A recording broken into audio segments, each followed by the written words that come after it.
আসসালামু আলাইকুম সবাই, কেমন আছো আপুরা? আলহামদুলিল্লাহ ভালো আছি। আমি চলে এসেছি আজকে। এই যে থ্রি পিসটা দেখছো, এটা আজকে আপু ড্রয়িং করব। তো এ ধরনের কাপড়গুলোতে ড্রয়িং করা ভীষণ কষ্টের, মার্ক ঠিকঠাক উঠতে চায় না।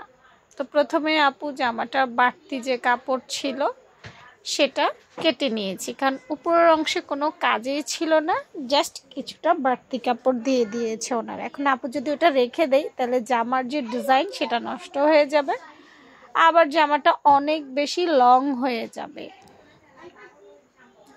দেখো, এটা আপু পিন দিয়ে সেট আপ করছি, তাই না? এটা তো তোমাদেরকে আগেই দেখাইছি যে এই কাপড়গুলো ভাঁজ হতে চায় না। এরপর দেখো, পিনের উপর দিয়ে দিয়েই আপু, এটা 44 সাইজের একটা আপুর জামা, গলার পাশটা আপু 3 নিয়েছি, অর্থাৎ কাজের গলাতে যে কাজ আছে না, এই কাজের আধা ইঞ্চি বাইরে, কারণ কাজ সহকারে যখন আমি করব তখন গলাটা 3.5 চলে যাবে। তো সেলাইয়ের জন্য আধা ইঞ্চি তো রাখতেই হবে, তাই আধা ইঞ্চি একটু রেখে দিলাম।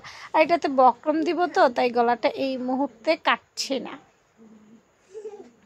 কাট লাইনটা 7 ইঞ্চিতে মার্ক করলাম। দেখো, মার্কগুলো কিন্তু ওভাবে ওঠে না, বোঝাও যাচ্ছে না।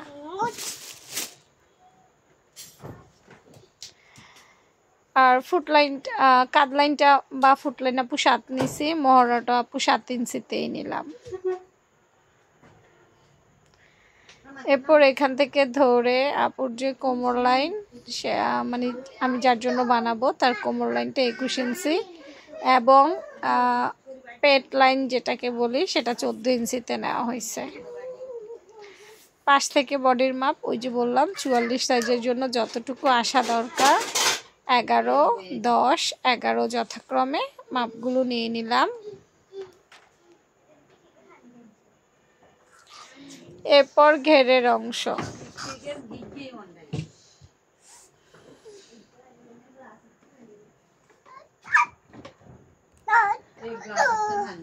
ব্যাস